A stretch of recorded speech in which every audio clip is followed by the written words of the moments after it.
everyone, how are you doing? Okay, I hope you're doing alright dan semoga kalian masih betah mendengarkan suara saya.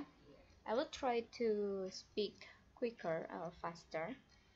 Uh, Mungkin kalian sudah sedikit bosan mendengar, mempelajari tentang media plan and also buying. So media planning and buying. But this is the last part of media planning and buying. So in the end of this part, jadi setelah pertemuan ketiga ini, kalian saya harapkan bisa membuat media planning and buying yang sederhana saja, tidak usah sangat profesional. Nah, jadi nanti akan saya tunjukkan juga contoh media planning dari beberapa brand. Media planning dari beberapa brand ya. Jadi ada bermacam-macam di situ. Nah, itu contoh nyatanya banget. Nanti saya kirimkan juga lewat komtingnya supaya kalian bisa lihat. Well, sebelum kita masuk ke media planning, di sini ada tentang print ads. Jadi kan kemarin kita sudah belajar yang TV, walaupun hanya sedikit saja, TV and also internet, entah itu Facebook ataupun Instagram. Jadi kita sudah belajar sedikit tentang situ. Saya mungkin tidak bisa menjelaskan semuanya dengan sangat terperinci karena to be honest I'm not a media person. Jadi saya juga bukan seorang yang sangat ahli di media, tapi kita mencoba saja belajar. Kalau kalian pengen banyak tahu, you have to find it out by yourself. Well, jadi yang akan kita lihat hari ini adalah tentang print strategy development, evaluating publication, negotiating corporate deals, and placement types cross platform. Kita lihat dulu di sini ya. Jadi sama dengan yang sebelumnya juga, strategy is important. Jadi strategi itu sangat important karena sebelum ada taktik, ingat ya, sebelum ada taktik ada strategi dulu. Sebelum ada strategi ada apa? Ada namanya tujuan. Jadi harus ada goals-nya dulu. Dari goals baru strategi, dari strategi baru taktiknya. Harap diingat-ingat itu. Jadi sebelum strategi itu ada goals. Jadi urutannya ada goals. Goals itu untuk memenuhi visi dan misi perusahaan. Terus setelah itu ada strategi. Setelah strategi pasti ada taktik. Ya, jadi strategi itu bukan taktik. Strategi itu lebih besar dari taktik. Oke, kita kembali lagi ke sini ya. Jadi strateginya adalah strategy is important for effective print planning. Jadi untuk memprioritaskan target audience, ingat target audience kalian harus diprioritaskan. Narrows consideration satu spesifik kategori.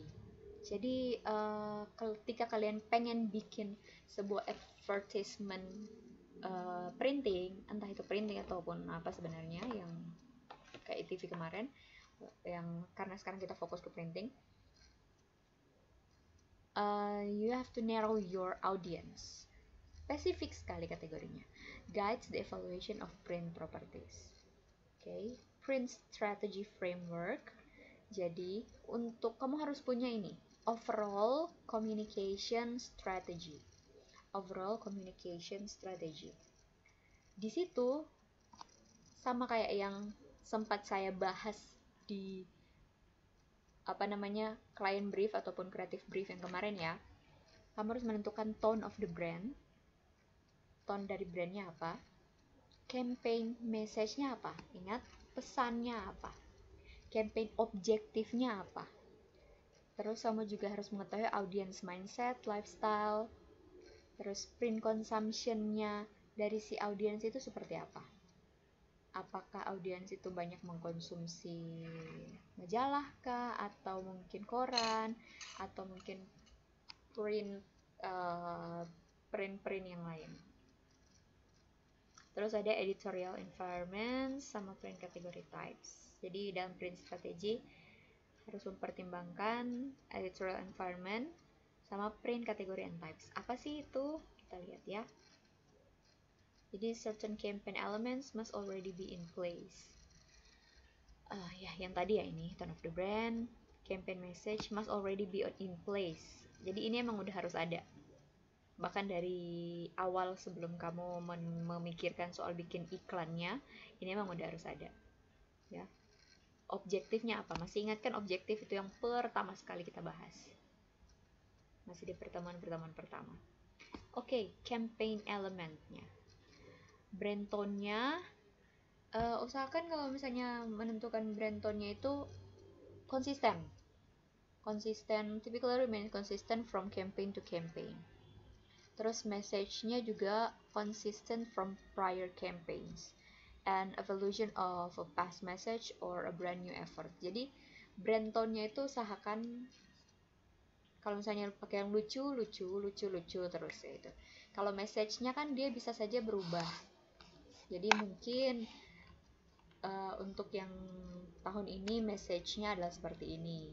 2 tahun depan mungkin message-nya berubah. Ada pesan baru yang ingin disampaikan lewat iklan tersebut atau oleh brand tersebut.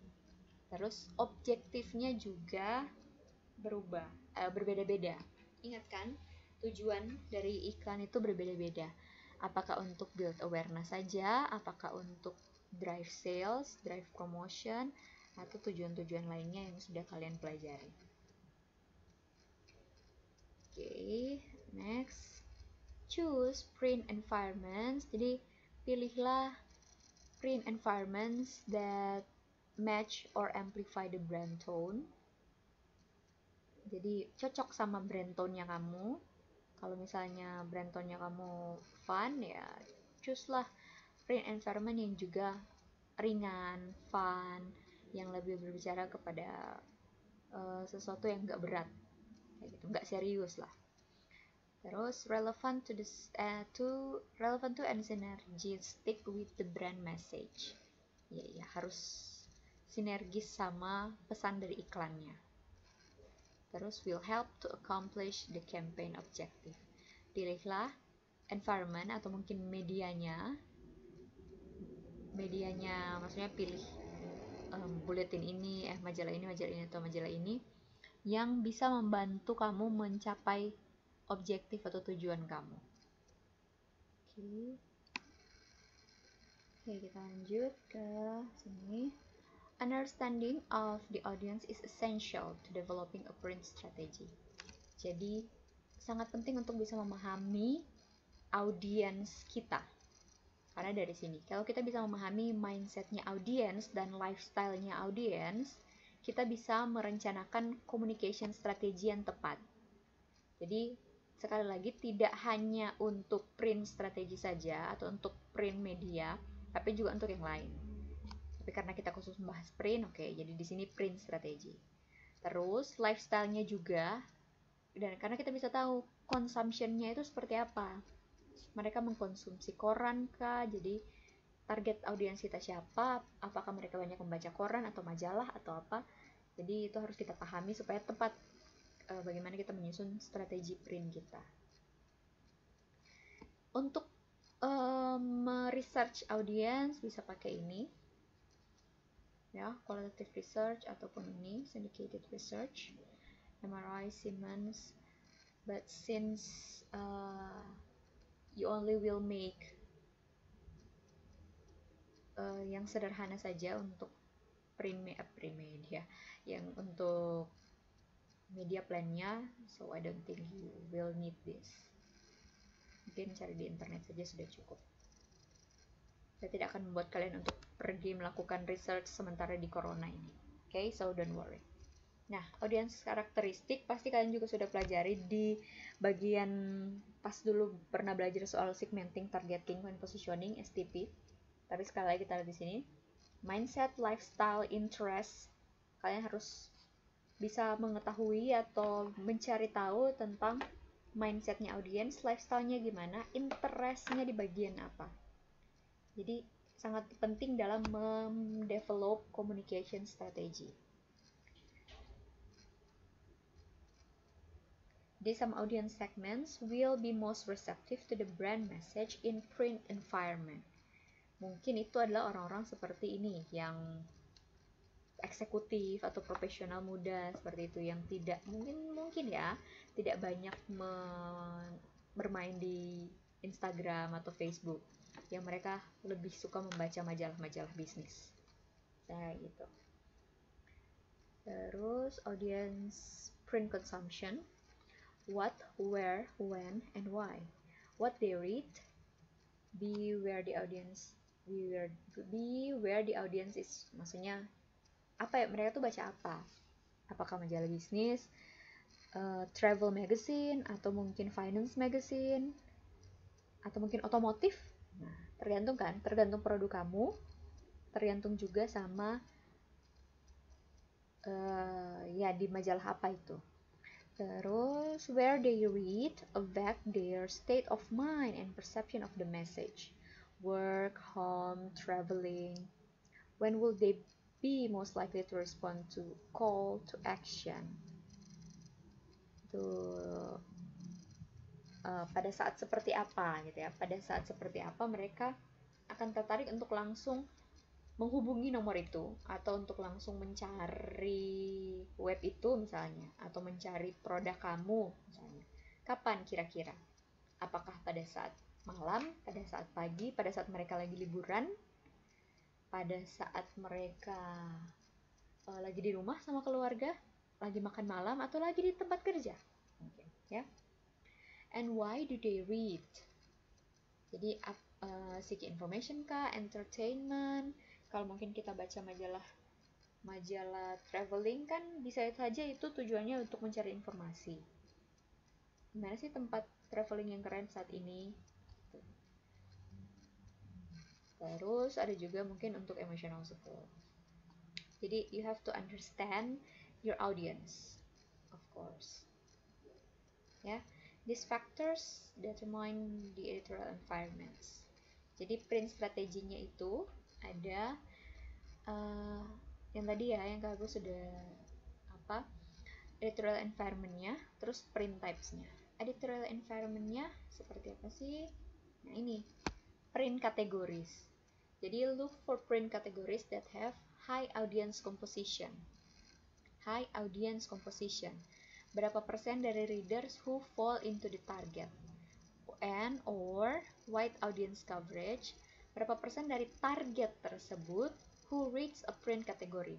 Jadi ingat ya, nggak semua berarti orang yang membeli majalah itu atau yang membaca majalah itu adalah masuk di target kamu. Iya kan? Mungkin target kamu adalah yang umur 20 sampai 30. Tapi ternyata yang membaca itu adalah yang umur 50. Itu kan berarti nggak masuk target kan? Terus, how many percent of the target yang dari umur 20 sampai 30 itu read print kategorinya? Read print kategori. Jadi print maksudnya lihat iklan kamu lah kayak gitu. Exceptions can be made based on campaign objective. Jadi need high impact at the expense of efficiency dan lain-lain. Jadi ini contoh-contohnya ya. Nih misalnya environment-nya kamu pilih yang ini. Fitness, business, parenting, news, trade, niche, gaming, sports, women's service, dan lain-lain. Jadi bisa pilih, kamu mau pilih print kategori yang mana. Ingat, yang pertama harus sesuai dengan target audiens kamu pastinya. Oke, importance, seberapa penting editorial environments itu, ada receptivity-nya, targeting-nya, sama elemen of surprise-nya. Receptivity allows you to reach the audience when they will be more receptive to the brand. Ya, jadi seseorang yang membaca financial climate might be more receptive to an ad for a financial planning company. Jadi itu sangat berpengaruh karena orang yang membaca financial magazine akan tertarik tentu saja untuk membaca atau melihat iklan tentang financial company atau tentang ajakan untuk ya buka saham di mana kayak gitu. Terus increase the possibility that you are reaching people who care about the brand category. Misalnya if someone reads health magazine, there's a better chance they will interested in health food product. Terus element of surprise-nya bisa juga can help the message resonate. an ad for weight loss program in Cooking with Paula Deen. Jadi ada types of printnya juga. Di types of print ini kamu bisa menentukan kamu mau pakai yang bulanan, apakah itu majalah atau print bulanan, print media yang bulanan keluarnya, weeklies or dailies. Ada keuntungan dan kerugiannya masing-masing.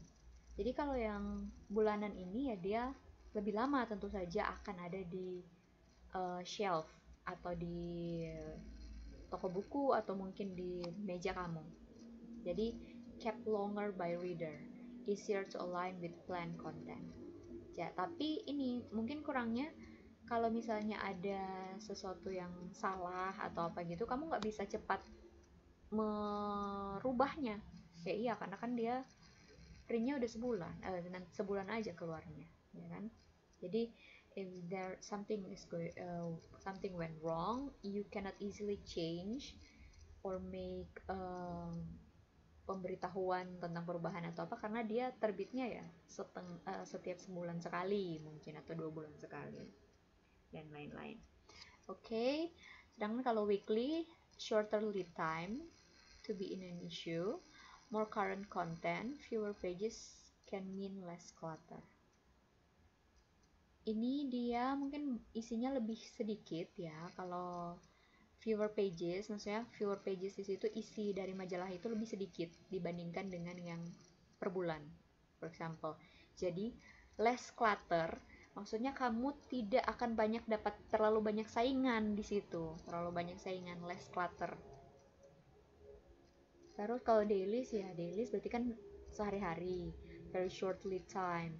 Jadi mungkin kalau misalnya kamu pengen pasang di newspaper yang dailies, itu dia kamu harus misalnya pasang target, saya pasangnya di iklan di newspaper ini seminggu, sebulan dia bakalan muncul terus selama waktu sebulan itu. Karena kan dia sehari dipakai udah nggak dipakai lagi kan, sehari dibaca kan koran ada tanggalnya, jadi nggak mungkin kan disimpan terus, kecuali ya ada yang suka nyimpen koran untuk dipakai untuk keperluan lain. Well, kalau itu bagus sih. Types of print, jadi ini ada alternative distribution method, can impact credibility of an advertiser. A publication distributed in doctor's office can more precisely target, distributed where the audience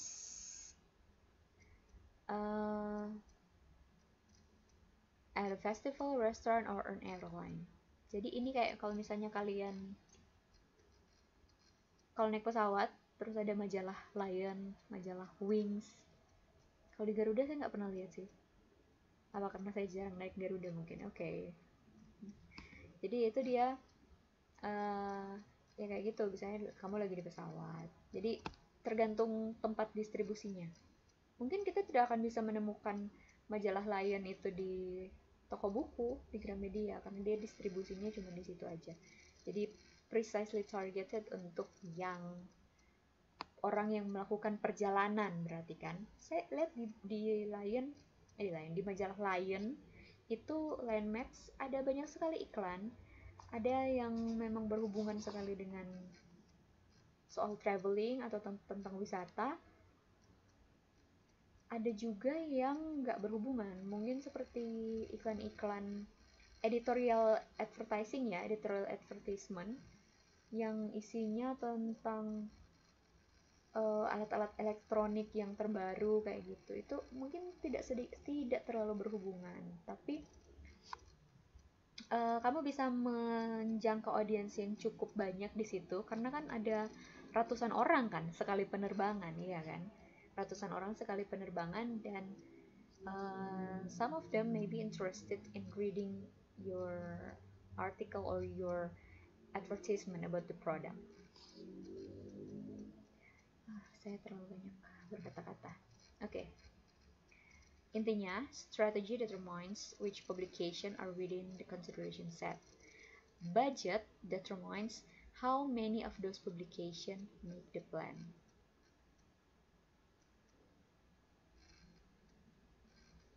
Nah, kita masuk di bagian berikutnya, evaluating print properties. Okay, much of the information you'll need to evaluate publication can be pulled from online data source. Jadi kalau kamu butuh informasi, Google lah. Mau lebih spesifik, cari satu-satu ke publication itu, koran atau yang lain-lain. Nah, ini. Jadi, population, total number of people in target audience. Total number of people in target audience. Terus, impressionnya, number of people in target who read the publication. Coveragenya, percentage of people within the target audience who read the publication. Composition, percentage of publication readers who fall within the target audience. Sama kayak tadi ya, yang masuk ke target audience kamu itu ada berapa. Jadi impression and coverage are proportionate as are composition and index. Oke, ini lebih ke apa ya? Kalian pernah belajar statistik mungkin? Pernah belajar statistik nggak ya kalian? Oke, we'll see. Ini sangat sering muncul kata ini, reach sama frekuensi itu sering sekali muncul dalam pembahasan soal media. Mungkin yang minggu lalu kita belajar juga ada tentang reach and frequency. Selalu ada tentang reach and frequency. Kalau kamu ingin mengetahui seberapa besar reach kamu terhadap target audience itu, ini kan, the percent of target audience who will see the ad, jadi itu reachnya berapa persen, terus frekuensinya berarti kan berapa kali gitu, the number of times they will see the ad. Jadi the right balance is based on understanding of the audience and client priorities should be included when recommending a plan to the client. Jadi ini, si berapa persen misalnya kamu mau masukin itu ke majalah Times-nya Indonesia ada nggak sih? Oke, majalah Forbes Indonesia. Majalah Forbes itu reach-nya berapa persen? Terus frekuensinya berapa? Dari situ. Nah, itu kita bisa lihat lagi nanti. Ini ada contohnya nggak ya? Oh, nggak ada.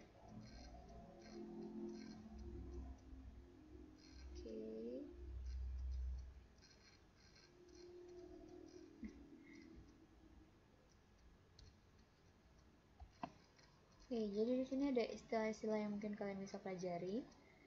Ada rate base, terus gross open rate, the publicly listed cost for an ad, jadi berapa harga ad-nya. Propose rate, the cost at which the publication is willing to sell an ad. Discount, total audience, sekali lagi, the number of people who read an issue, calculated as a total circulation, where is it? Ya, total circulation kali readers per copy. Target audience, jadi itu tadi total audience, target audience, the number of people within a specific demographic and or psychographic who read an issue. Jadi target audience kalian. Terus ada frekuensi juga, number of issues per year.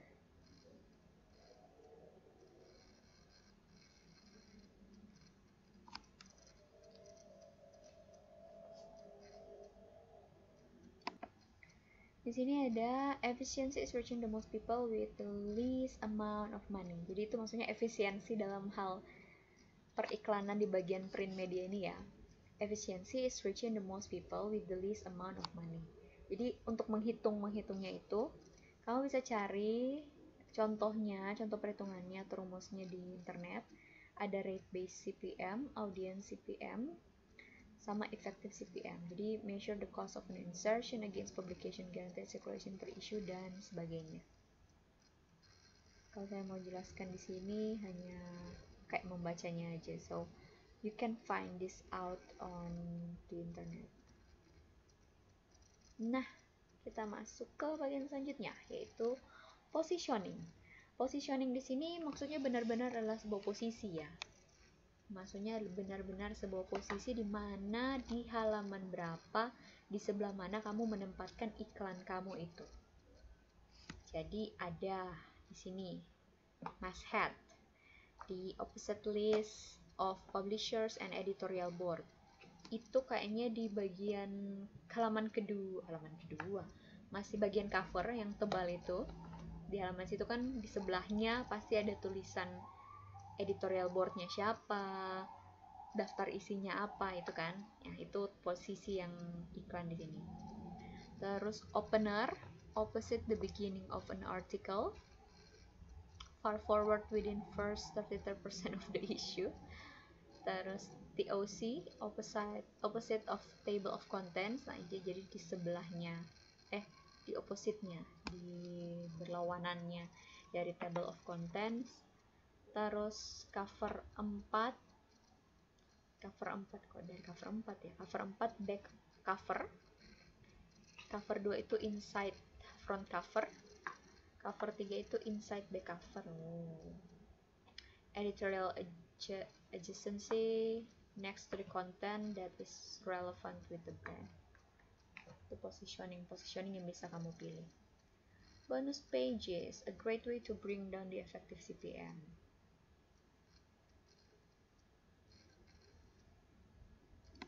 Ini kalian bisa baca. Udah cukup banyak ya. Nah, year over year comparison, jadi provides a benchmark starting point negotiation. Jadi harus, ini sih kayak membandingkan aja sih kalau misalnya setiap tahun performanya seperti apa, so that di tahun berikutnya kamu bisa mengevaluasi. Jangan terus misalnya kamu pasang ad di situ tapi nggak ada masukan, nggak ada manfaatnya, nggak ada yang membaca di situ, itu tidak akan membawa dampak apa-apa untuk perusahaan atau untuk brand. Jadi ini soal negotiation. Yang berikutnya, yang di negotiation ini ya kamu harus selalu mempertimbangkan the right balance between efficiency, positioning yang tadi, sama edit value-nya. Jadi kamu pengen, itu aja kan, pasti pengen harga yang murah untuk pasang iklan kamu, tapi di tempat yang bagus. So try to negotiate with the editor dari magazine itu. Negotiating tips bisa dibaca di sini. Corporate deals, corporate proposal is structured differently from single book proposal. Kita langsung ke sini aja, ke ini ya, brand buys are not limited to brand ads. Jadi masih ingat yang advertorial? A branded page with custom content relevant to the brand message. Jadi kamu sebenarnya beriklan di situ, tapi disampaikan secara seperti sebuah artikel majalah.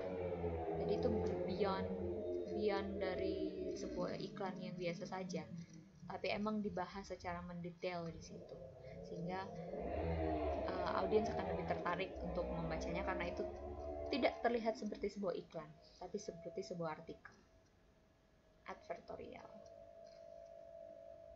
Terus ini content partnership, sponsored editorial content relevant to the brand message.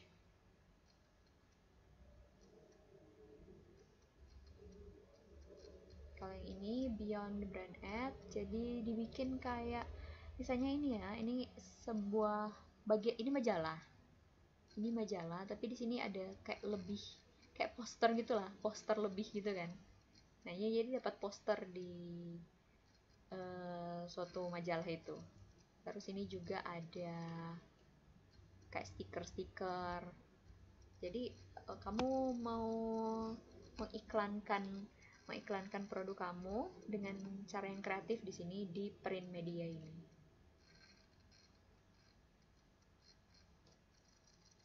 Nah, kalau ini insert typically more than one page on different stock paper with the brand ad and custom content.